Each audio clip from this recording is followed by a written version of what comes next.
the footage that everybody is seeing being looped over and over is very short, but let's play it. I don't think it's any sound. We can play it as we talk. Let me see. Actually, it might be like an explosion sound. Oh no, there isn't. So this is what everybody's talking about, and I'll read the caption here in just a second. Yeah. This is from Carl Za. Drone attack on Kremlin, which Russia said was assassination attempt on Putin. We're entertaining no holds barred stage of war. This will not end well for Ukraine or the West. That's Carl Za, friend of the show, also friend of the network.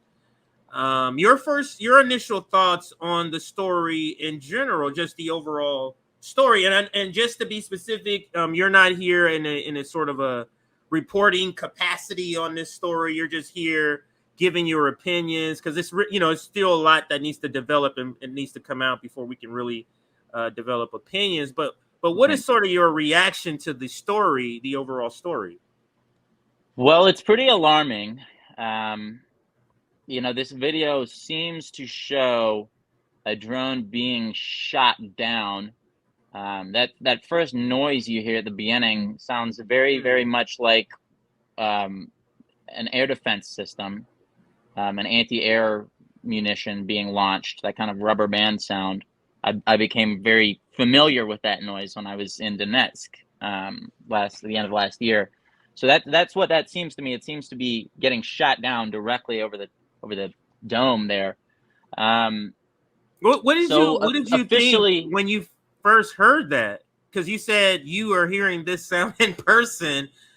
Describe to me the first time. Did you go, wait, what is that? And somebody told you, or you were just like, what the hell? When I first heard that noise, yeah. Well, I didn't even distinguish it at first. I heard boom, boom, boom, and then after a couple days, I started to learn to like, oh, that boom sounded a little bit higher pitched or shorter or whatever, and then I would ask people, and then, I learned to identify them at some point there.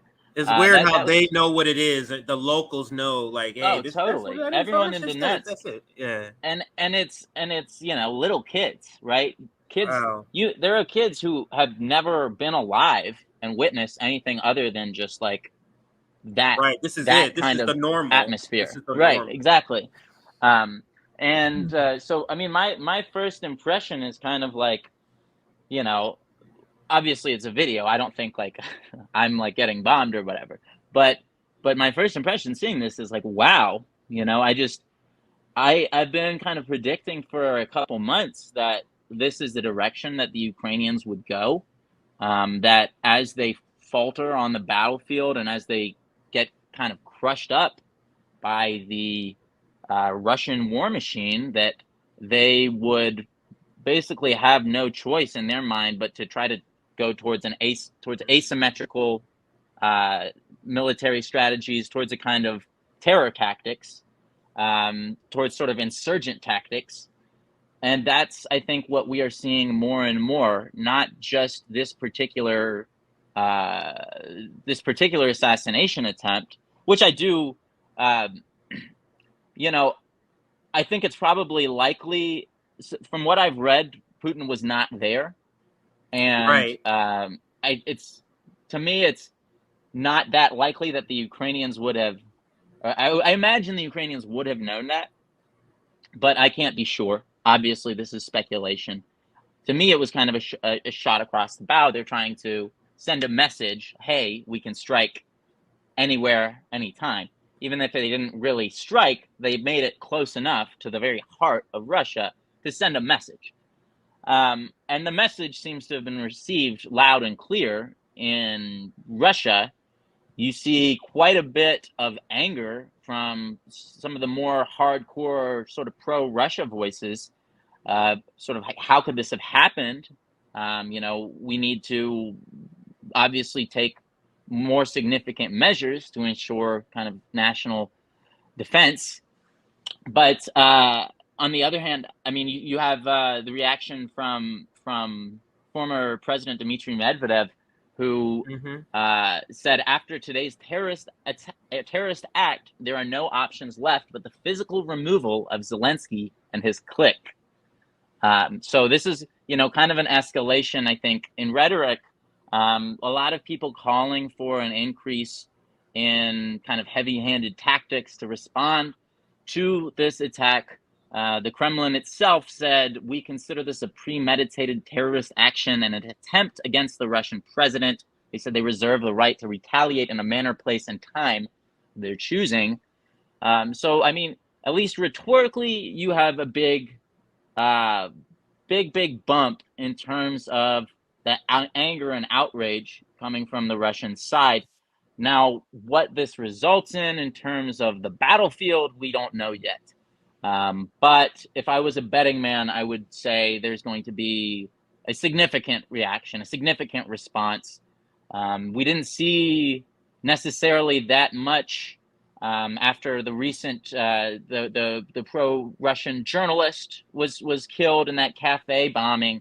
But we did see, I think we've seen escalations after the assassination of Dario Dugina and after the destruction of the Kerch Bridge in Crimea. We saw significant escalations from the Russians after the attack on the Crimean Bridge. The Russians started going after energy infrastructure. They started kind of targeting the glue that would sort of hold Ukrainian society together. They started adopting the techniques that, for example, the United States began with on day 2, I believe, in Operation Iraqi Freedom. So these kinds of shock and awe techniques that the Russians have largely refrained from using throughout the course of this conflict, I would say those may be a little bit more on the table right now, but obviously, too soon to say for sure. Yeah, and we're just going to get a couple of reactions here from some of the people in government. Here is Anthony Blinken speaking on it. It's a very short clip. And there's another clip, the same place. Anthony wasn't on stage, but I believe this person on the left was, and it was like a protest. Medea from Benjamin protest. Yeah, Medea Benjamin, that's right. Protested the same conference, I believe. Bless her. So maybe we'll get to be able to show that in a little bit. But here is Anthony Blinken, his reaction, I guess his first reaction. I don't know if he put out another statement subsequent since the last 2 hours, but this is what he said at this event. Seen the reports. I can't in any way validate them. We simply don't know. Second, I would take anything coming out of the Kremlin with a very large shaker of salt. So let's see. He says he would take anything that's coming out of the Kremlin with a very large shaker of salt. Wyatt, go ahead. So that's a prefab little phrase, right? He didn't come up with that on the fly. That was a line he had coming in to this, knowing he would be asked about this, and that's the same line that Vedant Patel, who's the deputy spokesman for the State Department, he trotted that one out a couple hours ago. He said, you should take it with a big shaker of salt, right? Not a grain of salt, a shaker of salt. They say something similar to this, to the Nord Stream pipeline explosion, right? Too. Like, yeah, go ahead.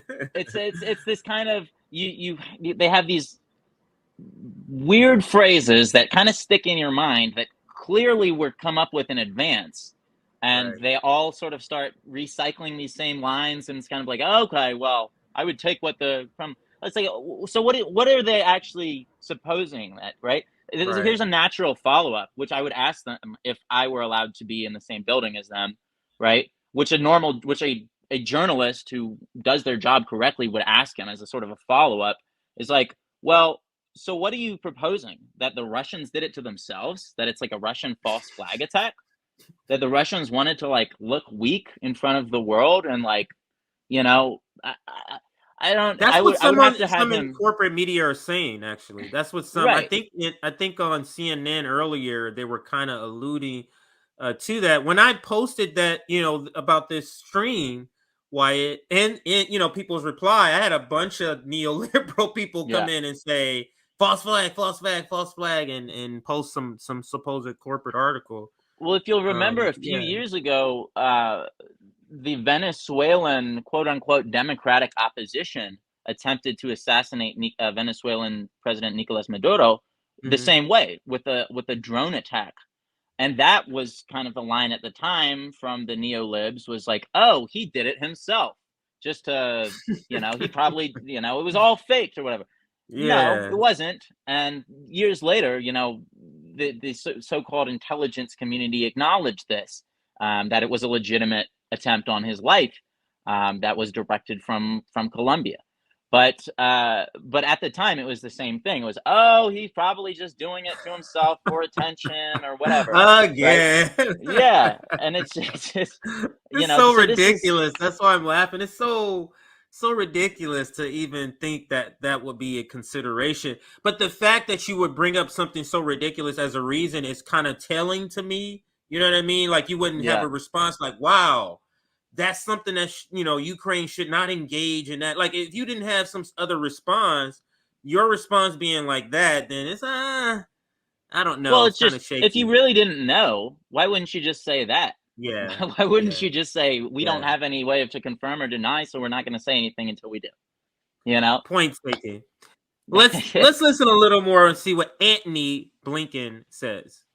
Yeah. See, we'll see what the facts are, and it's really hard to comment or speculate on this without really knowing. That said, let me comment and speculate. Ukraine decided on its own to strike back in Russian territory. Like he literally pretends like he didn't just say that and asked him a question about it was probably Russia, but who am I to speculate? Let's listen. And decided on its own to strike back in Russian territory. The United States would not criticize them. Again, these are decisions for Ukraine to make. Seen the reports? So he asked a question and he doesn't answer because he's saying like, would you be mad at that if that was the case? And he says, and he basically skips over it doesn't answer the question there.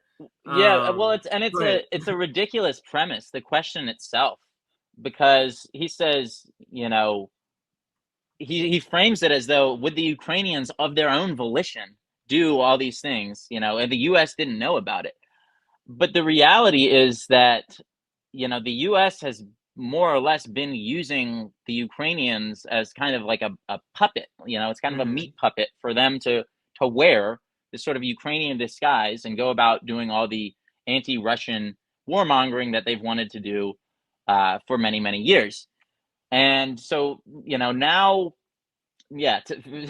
for him to kind of, to frame this as, if the Ukrainians went out there and did this crazy thing all by themselves, I mean, we know from these so-called Discord leaks that the Ukrainians weren't even allowed to look at the battle plans that the U.S. was drawing up for them until they were ready to put them in motion.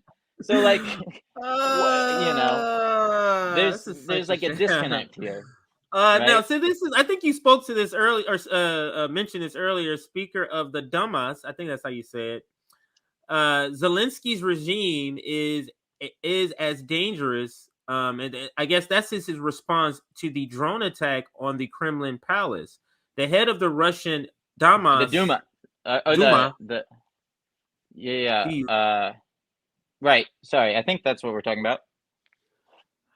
Yeah, Russian Duma said on Wednesday that the Ukrainian regime is as dangerous as Al-Qaeda and ISIL, and threatens the security of Russia, Europe, and the whole world. I could be saying that wrong. So my apologies. Right. Those, yeah. I'm building up to get to the article from the Gray Zone and Max's Twitter thread. I just wanted to give a little bit of background here. So, a Ukrainian airborne drone stuffed with explosives fell in Moscow region. This was like over a week ago that this was reported. And did you hear about this story at all or no? Yeah, I mean, we've had similar instances numerous times over the past few months. As I said, it's kind of these have been rising in number and frequency as Ukraine's sort of battlefield prospects collapse. So we've seen more and more of this, and it's kind of, I think that the end game is really they kind of want to goad the Russians into like an overreaction, into some kind of maybe even like a nuclear strike, something like that, right? I think that is kind of the point that they've seen at this point. We're not going to be able to win on the battlefield, so we have to try to make them do something that will change sort of the rules of the game, that will be a game changer for the West in terms of giving us the F-16s we want, the longer range missiles we want. Right. So they're trying to create some kind of casus belli, as they say. Cactus belly. I remember that from Seinfeld. All right, so let me just read. Now, this is a very short little snippet from Al Jazeera. Russia accuses Ukraine of attempt to kill Putin with drones. Officials in Moscow rage again after alleged Ukrainian attack on the Kremlin, but Kiev denies responsibility. And then it just kind of gives a little bit of the details that they know of, and it says Russia has accused Ukraine of attempting an overnight drone attack on the Kremlin with the aim of killing President Vladimir Putin. The most dramatic charge Moscow has leveled against Kiev since the war on its neighbor began. The allegation was made on Wednesday by the Russian government and reported by several state news agencies. Putin was not in the building at the time, and there was no material damage to the Kremlin, Russian officials said, as they warned of their right to retaliate. To your point, you said you feel like just history speaks to that this will be likely some sort of retaliation that's going to be coming here. So. Amazing. Right. Well, I think the Russians probably want to send a message that this is unacceptable, and they presumably want to like degrade whatever Ukrainian military capacity allowed them to carry out this strike in the first place. But they probably don't want to do something so brash or just over the top that it serves as a justification for renewed Western arms shipments to Ukraine. So that's kind of been the calculus, I think, for a while now. But as Ukraine gets increasingly desperate, it'll be interesting to see just how the world responds to it, how Russia responds to it. It's a very shocking and pretty interesting turn of events. I absolutely agree, and I brought this up just to show the sort of the title first, and then we'll go through Max's thread. But this is from the Gray Zone, and this is the related story because I think a day or two before this drone attack, a Ukrainian banker offers cash for drone terror in Russia. Now, this article came out yesterday. Let's read days. Actually, let me shout out the writer, and it's Alexander Rubinstein. Days before a failed drone assassination targeting Putin, Ukrainian banking baron Vladimir Yatsenko, I think that's Yatsenko, offered a $500,000 bounty to any weapons maker able to land a drone in Red Square during Moscow's upcoming Victory Day parade. I'll stop there. Had you heard about this? Well, I know you had, but what was your reaction to hearing about this separately from, I guess, the assassination attempt? Because I think this happened first, and then the other thing happened. Yeah. So I believe this happened. The on the 23rd. The offer. I'm not sure which date it was. I believe that was in mid-May in terms of, or mid-April in terms of when this Ukrainian oligarch made this offer. Said, on this TV show that I will put up $500,000 to anybody who lands a drone in Red Square. So this article came out yesterday, but it was already talking about attempted drone strikes in Russia. This one obviously didn't make it anywhere. The one reference in this article didn't make it anywhere near Red Square, whereas the one late last night, early this morning, obviously made it just a few hundred feet from the building itself, maybe even less. So certainly an alarming statement, certainly one that calls into question the official denial from the Ukrainians, who say that who haven't said that they were behind this. They won't take credit for it. That's kind of been their MO when they're carrying out terrorist attacks in other countries. They didn't confirm or whatever.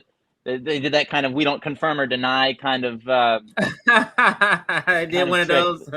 Yeah, we cannot confirm or deny. They learn from the best, right? They learn from Langley, man, it's so cartoonish. It's so like what we see in Hollywood that it is. So it's actually what it is. Well, so this is the actual. Go ahead. If they were going to deny it, they would deny it. Right. That's the point.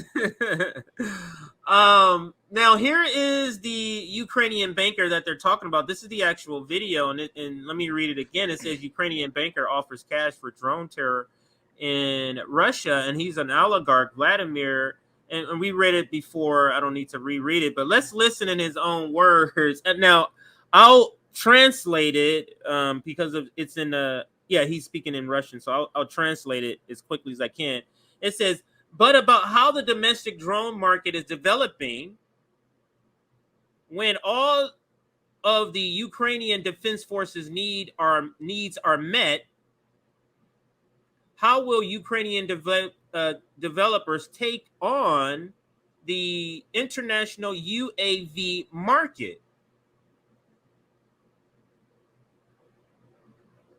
And will Ukrainian drones fly to Red Square? Question mark. Let's talk about this with our next guest, Vladimir. Why? I'll just say that. Yatsenko, I think. Yatsenko. So that's the gentleman on the right, and the one who was first pictured by himself. I guess that's the host of the show. I can't. So, this outfit he's got on is something else. What is that? I wonder if it's a lot of money. Is that like something to show that he has a lot of money? So that's. Or have you ever even heard of this person? Have you heard of this oligarch? That's how they describe him in the article, or that's how Gray Zone described him. Yeah. I'm not familiar with this guy, but what he's wearing is called a vyshyvanka. It's kind of this Ukrainian traditional dress, but it's camo colored, right? He's wearing like camo colored traditional dress, which is it's just a bizarre, like it kind of it's a little portal into like his mind, right? Just like I'm gonna go be like the warmongering Ukrainian on TV. I got my perfect outfit. Yeah. All right, so he is the co-founder of the Mono Bank and producer of Dev Bussin Drone. I guess he's the maker of it. Is that what that's saying? Vladimir, welcome. We're happy to see you. Let's start with the last one. Let's keep the intrigue. Do you think the Ukrainians will fly to Moscow? And that's the question to him. I think it is a necessary moment. So let me pause here. So this is to your point. It's like for him to say it's a necessary, it's like they're not winning on the battlefield. There's no chance of that. So it's a necessary move to kind of sort of escalate or sort of have some sort of different sort of strategy. And maybe that's the push for this. And to your point, how you were saying, because they weren't winning on the battlefield, this is kind of another way for them to sort of land attacks on Russia. So, yeah. Right. All right. So let's see what else he says here. Yeah. I think that is a necessary moment. I think it's a necessary moment. That is, I think that May 9th is a very good moment. And then they zoom into him as if they know he's about to say some crazy That's a drop. Because I read that Putin is planning a parade on Red Square, and that there will be a lot of vehicles. That is, there will be, as they say, very legitimate military targets. And I think that the whole community making drones, so he's a drone producer. He's saying the whole community making drones. We should really make a holiday for them. And I hear that Putin isn't sure whether he will attend. So we must somehow remind him of us. Bless you. Thanks. I decided to give this award to Ukrainian manufacturers. The premium is very large, and I believe it should be spent on improvements of drones.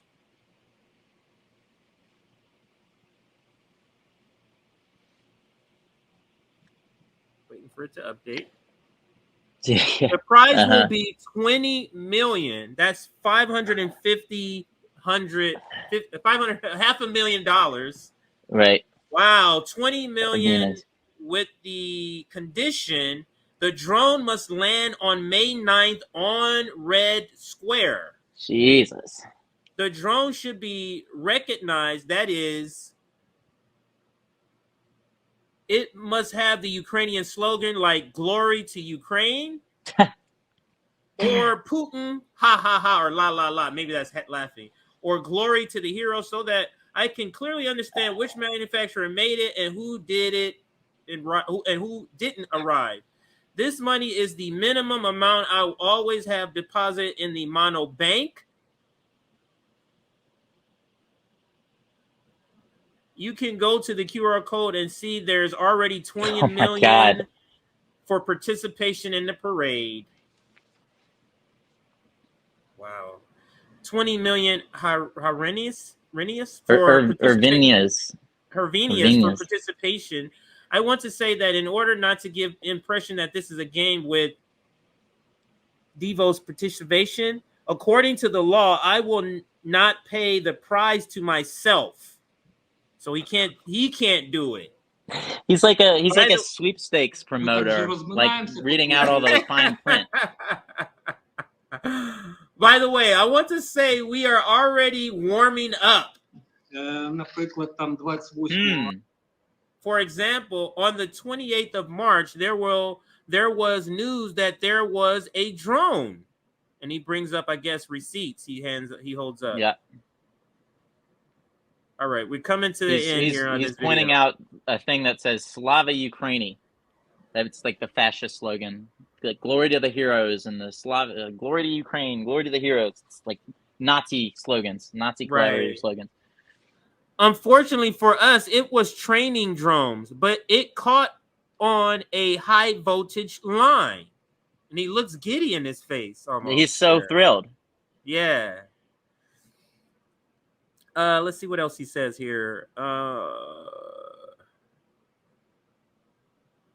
But we didn't make it. Only 45 kilometers from Red Square. That's what you were referring to earlier.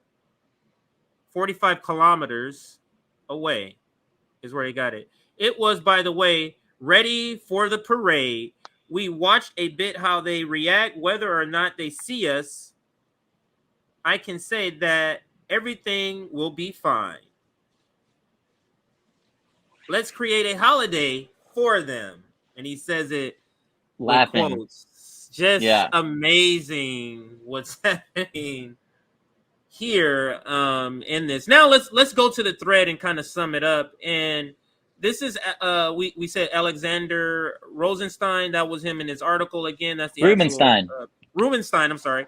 No worries. Rubenstein. I gotta say, if he hears me saying it wrong, he'll get mad. Rubenstein. So let's say it the right way. I don't want to get you in trouble. Here's Max Blumenthal, just kind of talking about the same subject, his reporting on it, or at least him talking about it through this tweet. This was earlier today. Okay, so earlier today, he quote tweeted the video we just watched, and he says the Kiev regime is denying responsibility for the attempted drone attack on the Kremlin, an attempt to assassinate Putin, which would bring on, I added the on, World War III, ever close. But as we reported, regime-tied forces have been incentivizing precisely this kind of operation, and that's what we just went over. So Max is sort of labeling this guy regime-tied forces have been incentivizing precisely this. Now, I'm not saying the guy, the company, but that's what Max is pointing out, that they're incentivizing this type of behavior, right, on TV, and we just played it. Wow. There's one more thread I want to catch here and get your reaction before we kind of close out here. Let's just read what another writer of the Gray Zone says about this. Finance mogul Vladimir Yazinsko allegedly embezzled billions of dollars, average Ukrainian, stored in his bank to oligarch Igor Kolomoisky, the main patron of the neo-Nazi Azov Battalion and Zelensky. Wow. Yeah. Just to add another layer to this, Wyatt. But can you speak on it? So do you know about what they're speaking about this embezzlement? Have you heard about this in this particular oligarch, Igor? Yeah, my understanding is that this has to do with his former position on Privatbank, which is a big Ukrainian bank that was that was created after the collapse of the Soviet Union, and after it was nationalized in 2016, or it was nationalized in 2016 after $5.5 billion, as the Gray Zone reports, mysteriously disappeared from its coffers. So there was another investment banker that accused this guy Yatsenko of stealing the money. He said that Yatsenko was, quote, very important in matters related to the nationalization of Privatbank, as he headed the direction of corporate lending. Kolomoisky, obviously a long-time sort of funder of various Ukrainian causes, the Azov Battalion high among them. Other neo-Nazi formations like Right Sector, Adar, have reportedly also been funded by him, made all the more interesting by the fact that he himself is also Jewish, like Zelensky. Wow. These are the guys that they point to. Well, hey, would a Jewish guy be funding all these Nazis?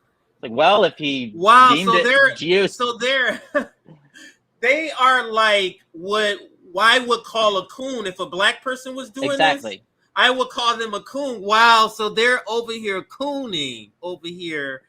I don't know what the word would be for a Jewish person. I don't know what the Jewish person. Yeah, I know I can say it, but I'm saying I don't know what the word would be for a Jewish person, and I guess I need to look that up. But whatever that I'll word get back is, to you on that one. Yeah, if there's a Jewish person here who knows what that word is, I'll put it up on the screen in the chat. But that is very interesting that they're playing into that, and they're selling out, like they're selling their ethnicity or religion. I don't know if which one they view it as.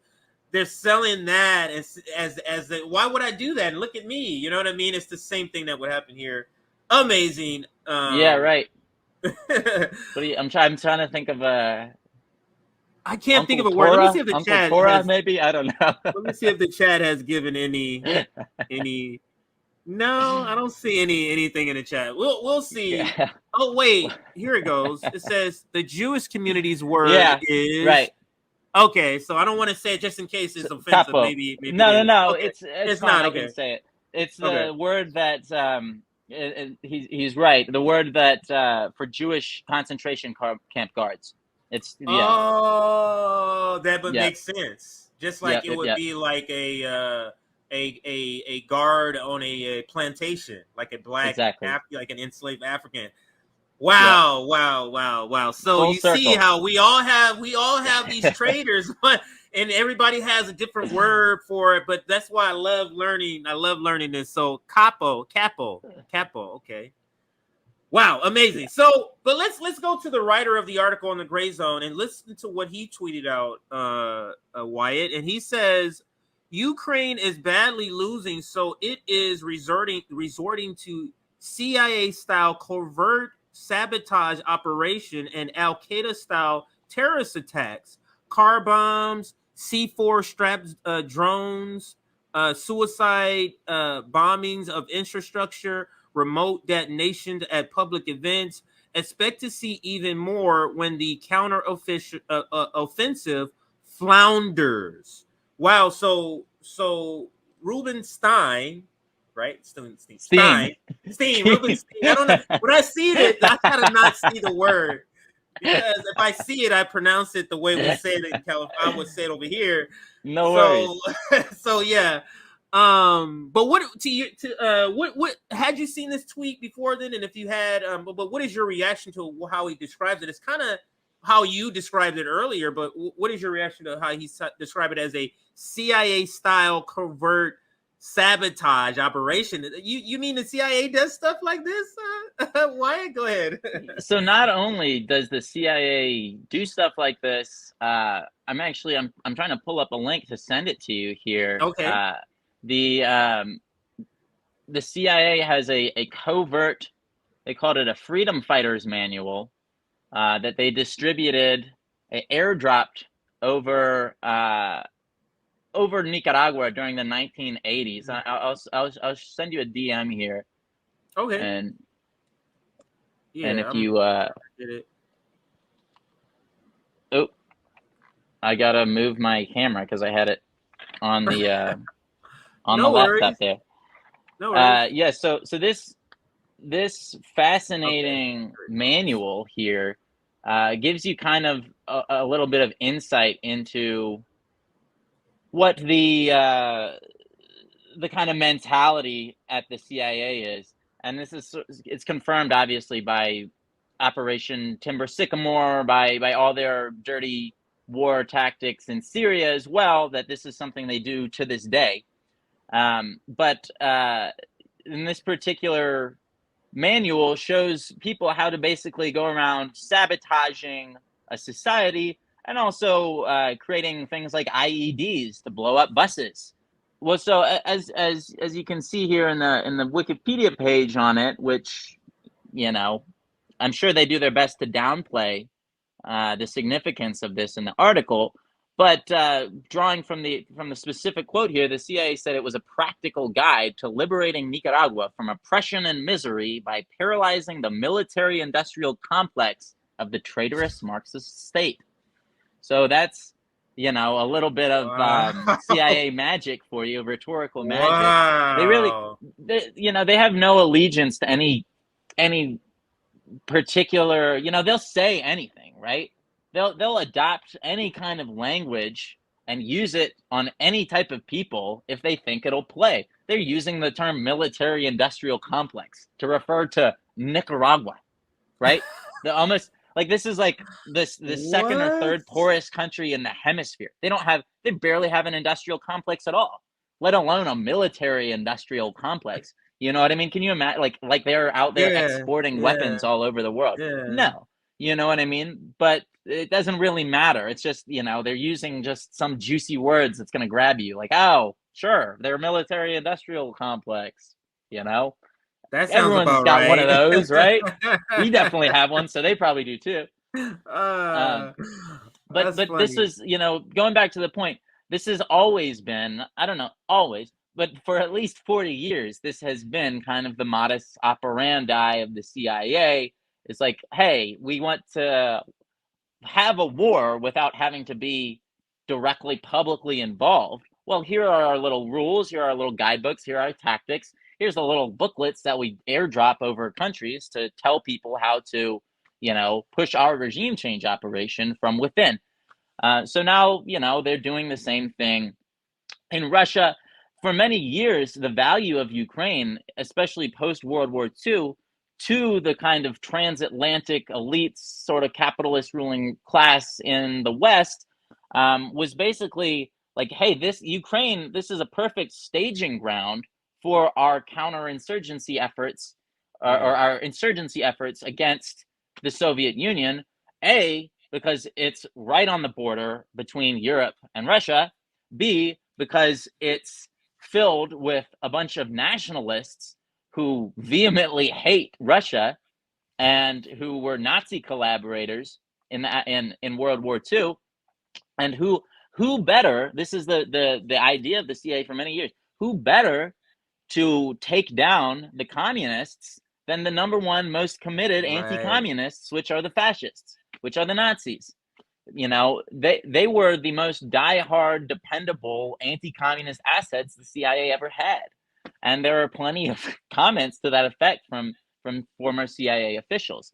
Maybe that's why they're so fine with funding Nazi. Maybe that's the reason why they're so fine with doing it. But go ahead, to your point. There's a long historical precedent of them doing exactly that. Funding and well, Stepan Bandera was more of an MI5 project, but his right-hand man, a guy named Mykola Lebed, who was responsible for the deaths of tens of thousands of Jews and Poles, basically more or less personally oversaw it.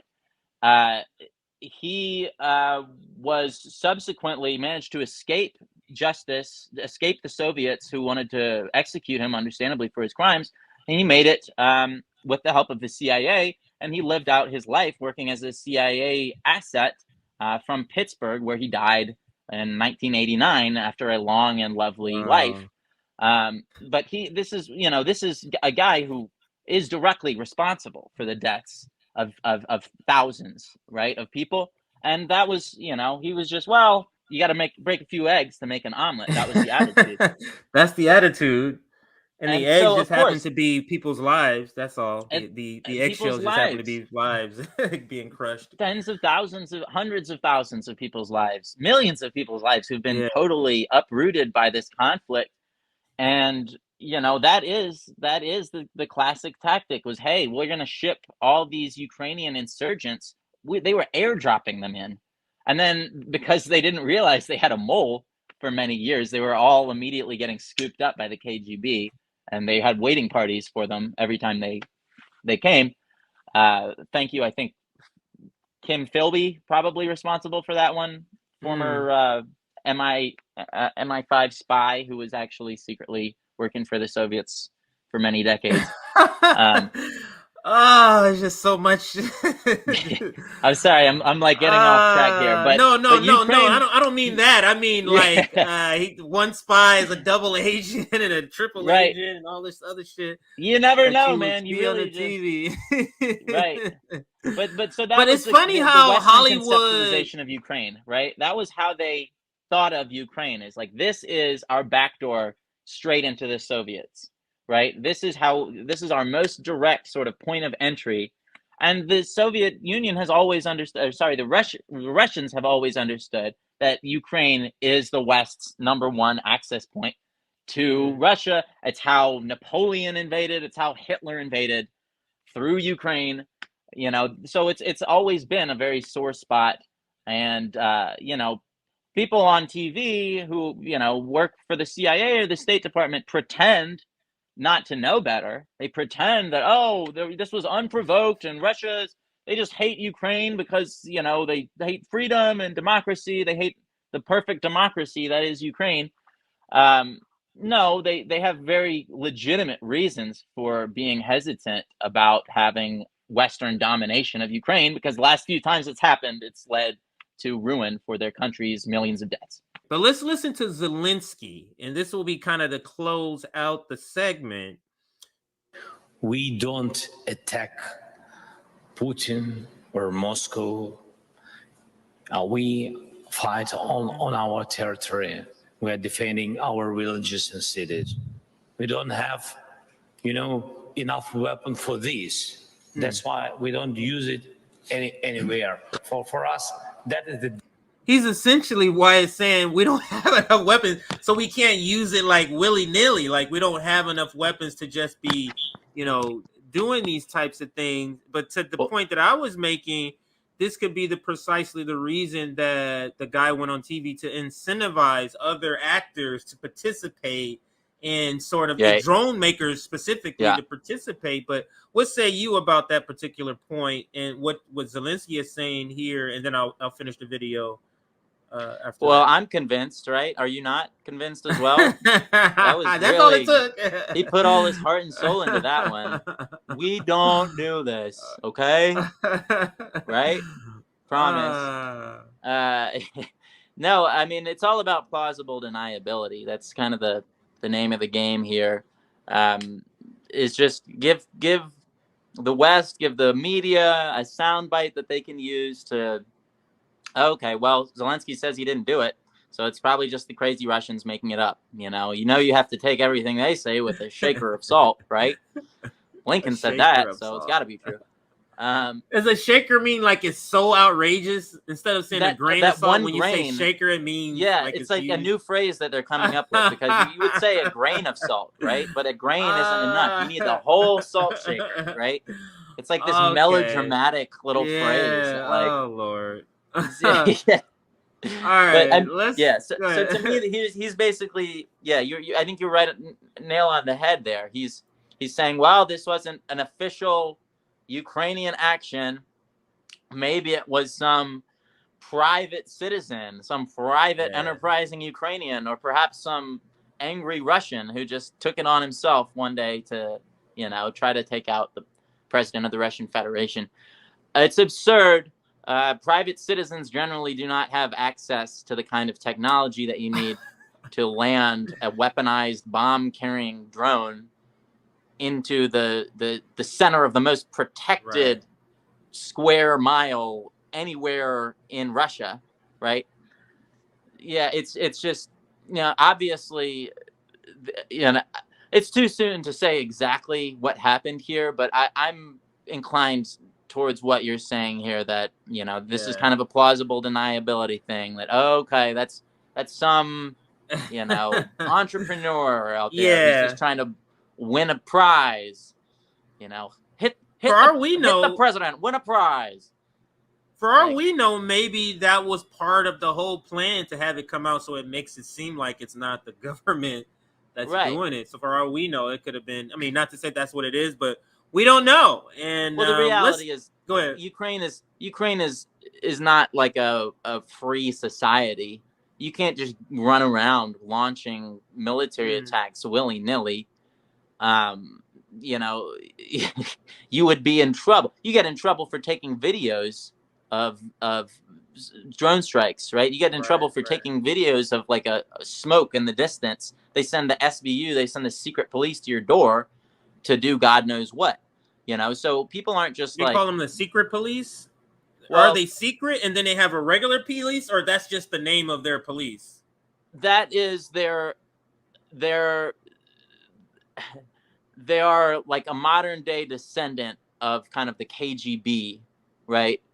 And that is I don't think they would call themselves secret police, but they're like an FBI that you can't that all wears masks. You know what I mean? That all wears masks all the time, and you never really know who they are or what. You know what I mean? So it's a secret police. Very secret. When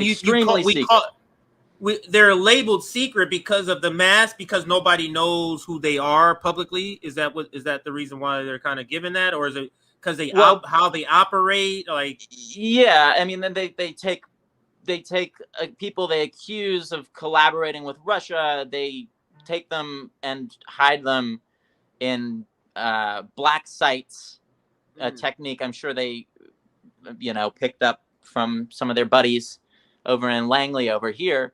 But there have been hundreds, at least, probably thousands of people who have just been disappeared by them. They just get taken, tortured, and their bodies disposed of. This was a big problem after 2014 in the East, is basically anybody who got ratted out by their neighbor, or just people who got like somebody would accuse them of like watching Russian TV or something, and people would get picked up left and right by the SBU guys. So, why exactly people call them secret, I guess there's a handful of reasons. But you definitely don't want to interact with them. You want to keep those interactions down to a minimum, unless you're like a sadist, or a masochist, I guess.